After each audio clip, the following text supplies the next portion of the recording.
कृष्ण की वाणी। बच्चे, तुम जिस खास दिन का इंतजार कर रहे हो ना, वो खास दिन तुम्हारी जिंदगी में बहुत जल्द आने वाला है, बहुत जल्द। मेरी कृपा से और तुम्हारी भक्ति के कारण वो आने वाला है मेरे बच्चे, आने वाला है। और सुनो मेरी बात, जिन लोगों ने भी तुम्हारा अपमान किया है ना, तुम्हें नीचा दिखाने की कोशिश की है ना, उन्हें मैं माफ़ नहीं करूँगा। अक्सर वो लोग ये सोचते हैं कि वो तुम्हें नीचा दिखाकर ना वो सब कुछ प्राप्त कर सकते हैं। वो सुखी हैं, वो इस दुनिया में ताकतवर हैं, बहादुर हैं, हिम्मत वाले हैं कि उन्होंने तुम्हें नीचा दिखा दिया, तुम्हारा अपमान कर दिया। लेकिन वो नहीं जानते हैं कि सबसे बड़ा सर्वशक्तिमान, सबका पिता कान्हा तुम्हारा वो ऊपर बैठा है। और वहाँ से मैं देख रहा हूँ, और वहाँ जब मेरे पास कोई बात आती है ना, फिर वहाँ किसी की नहीं चलती, किसी की नहीं चलती। ना वहाँ पर किसी की कोई गवाही चलती है और ना कोई सफाई। फिर जो मैं देखता हूँ, जो सुनता हूँ, बस फिर मैं उसी का न्याय करता हूँ। और मुझे किसी गवाही की, मुझे किसी चीज़ की कोई ज़रूरत नहीं, क्योंकि 24 घंटे मेरी नज़रें तुम पर होती हैं। 24 घंटे मुझे पता होता है कि तुम्हारे साथ कौन अच्छा कर रहा है, कौन बुरा कर रहा है, मैं सब जानता हूँ। तो तुम जाने दो, तुम चिंता मत करो। जब तुमने मेरे चरणों पर छोड़ दिया है ना, तो बस बात ख़त्म। तुम ना मुझ पर समर्पित हो जाओ हर तरीके से, अपने घर बार से, अपने बच्चों से, अपने बच्चों की जिम्मेदारियों से, हर चीज़ से। फिर देखना वो तुम्हारे सारे काम कैसे बनते चले जाएंगे। अगर जिम्मेदारियों को तुम खुद से निभाना चाहते हो तो निभाओ, बहुत अच्छी बात है। लेकिन अगर जिम्मेदारियों को तुम खुद पर लोगे ना, तो परेशान हो जाओगे। और अगर वही जिम्मेदारियाँ तुम अपने कान्हा पर डालते हो, तो वो जिम्मेदारी मेरी बन जाती है। तुम्हारा परिवार मेरा परिवार है, मैं देखूंगा। फिर मैं रास्ते अपने आप बनाता चला जाऊंगा, तुम्हें कहीं कोई दिक्कत नहीं आएगी, कहीं कोई परेशानी नहीं आएगी मेरे बच्चे, बिल्कुल भी नहीं आएगी।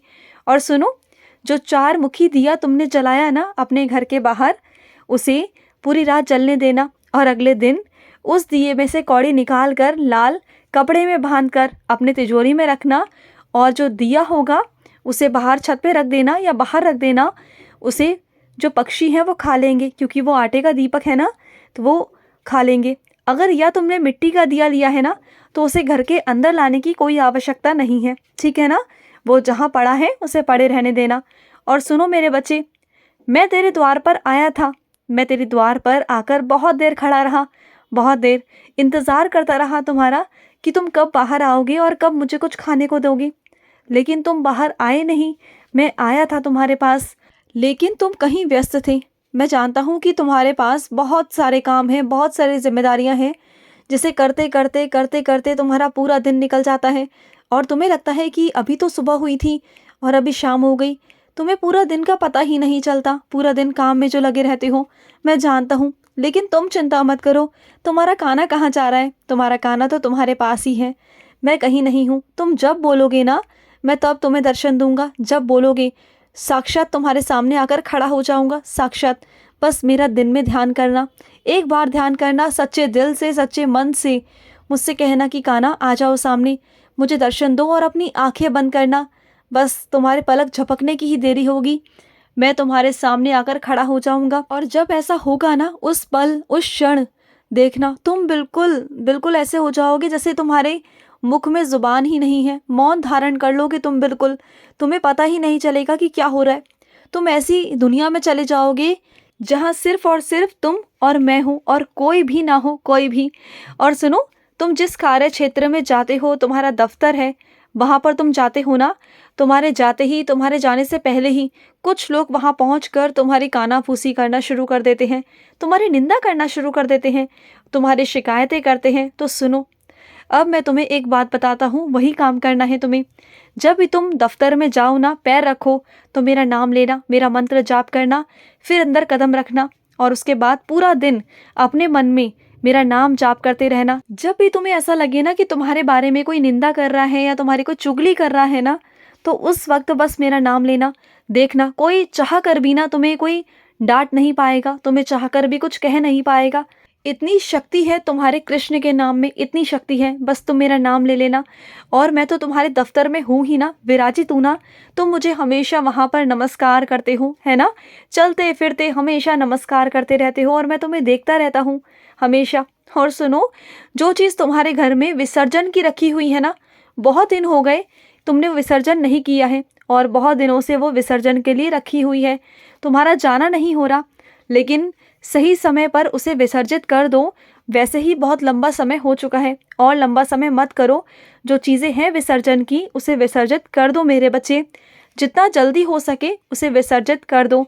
और सुनो, जिससे भी तुम परिश्रम करवाते हो ना, खासकर कि अगर कोई ज़रूरतमंद हो, कोई गरीब हो, तो उसके पैसे कभी रखना मत, कभी उधार मत रखना कि कल दे दोगे परसों दे दोगे। नहीं, तुम्हें उसी वक्त उसका जो मूल्य है, जो उसका परिश्रम का मूल्य है, उसे वो दे देना, ज़रूर दे देना, ठीक है ना। और जब भी तुम कहीं जाते हो, तुम्हें मेरे साक्षात दर्शन हो ही जाते हैं, कभी तस्वीर के रूप में, कभी स्वरूप के रूप में, कभी नाम के रूप में। तो वो सब पता है क्या है? वो ये है, तुम्हें दिखाना है कि तुम्हारा कृष्ण हमेशा तुम्हारे साथ चलता है, हमेशा तुम्हारे कहीं जाने से पहले मैं वहीं विराजित हो जाता हूँ, वहीं आकर। और सुनो, जिन डॉक्टरों ने तुम्हें ऑपरेशन बता दिया है ना कि तुम्हारा ऑपरेशन होगा, जिस बीमारी के बारे में तुम कुछ बता नहीं सकते, किसी से कह नहीं सकते, जिक्र नहीं कर सकते, मैं जानता हूँ, लेकिन तुम एक काम करो, तुम ना मेरा नाम जाप करना शुरू कर दो, राधे कृष्ण करना शुरू कर दो। फिर देखो, उस बीमारी के बारे में तुम किसी से कहना नहीं चाहते ना, तो देखना बिना कहे ही तुम्हारी वो बीमारी ख़त्म हो जाएगी और तुम्हें किसी से छुपाना नहीं पड़ेगा, बिल्कुल नहीं पड़ेगा, क्योंकि तुम्हारी बीमारी वो रहेगी नहीं, टिकेगी नहीं, वो चली जाएगी। मेरे नाम में वो शक्ति है, मेरे मंत्रों में वो शक्ति है। तुम चाहो तो कुछ भी कर सकते हो, तुम चाहो तो दुनिया पलट सकते हो, अपना भाग्य पलट सकते हो, तुम लिखा हुआ मिटा सकते हो। वो शक्ति है मेरे नाम में, वो शक्ति है। और जब भी वाहन में कहीं जाते हो ना, बाहर जाते हो कहीं भी, तो जो संगीत सुनते हो ना, तो संगीत मत सुना करो, मेरे भजन लगाया करो। जो भी भजन तुम्हें मेरे पसंद है ना, जो तुम्हारा मनपसंद भजन हो, बस वही लगाना। इससे तुम्हारे सफ़र में मैं रहूँगा, तुम्हारे साथ विराजित रहूँगा। और तुम्हें क्या लगता है कि तुम्हारे गाड़ी में सिर्फ 2-3 लोग होते हैं, 4 लोग होते हैं? नहीं, उनके साथ मैं भी बैठा होता हूँ। तुम्हारा कान्हा तुम्हारे साथ साथ चलता है हमेशा। मैं कभी तुम्हें अकेले नहीं जाने देता, कभी नहीं। मेरा आशीर्वाद हमेशा तुम्हारे साथ होता है, हमेशा। और ना, तुम्हें लग रहा है ना कि तुम्हारा कारोबार पहले से नहीं बढ़ रहा आगे, पहले सही चलता था लेकिन अब थोड़ा ठप हो चुका है, चल नहीं रहा है पहले की तरह, है ना। और तुम्हें किसी पर शक है, किसी चीज़ों को लेकर। पहली बात तो तुम्हें काम करना, हनुमान चालीसा पढ़ना शुरू कर दो। अपने दफ्तर में, अपने कार्यालय में, अपने दुकान में, कहीं भी जहाँ भी तुम बैठते हो वहाँ पर हनुमान चालीसा पढ़ो। और उसके बाद जो मेरा स्नान जल है वो चारों तरफ छिड़को, चारों तरफ। फिर देखना धीरे धीरे कर कर नकारात्मक ऊर्जाएं सब भाग जाएंगी। और अपने जो द्वार है ना, जो तुम्हारे दफ्तर का द्वार है, जो दुकान है तुम्हारी, वहाँ पर मुख्य द्वार पर पंचमुखी हनुमान जी लगाओ। पंचमुखी यानी कि जिन हनुमान जी के 5 अवतार हैं, वो वाले हनुमान जी तुम्हें अपने अपने मुख्य द्वार पर लगाने हैं, अपने दफ्तर के। जैसे ही कोई नकारात्मक ऊर्जा तुम्हारे घर के या तुम्हारे दफ्तर के अंदर जाने की कोशिश करेगी, वो वहीं ठहर कर ना भस्म हो जाएगी।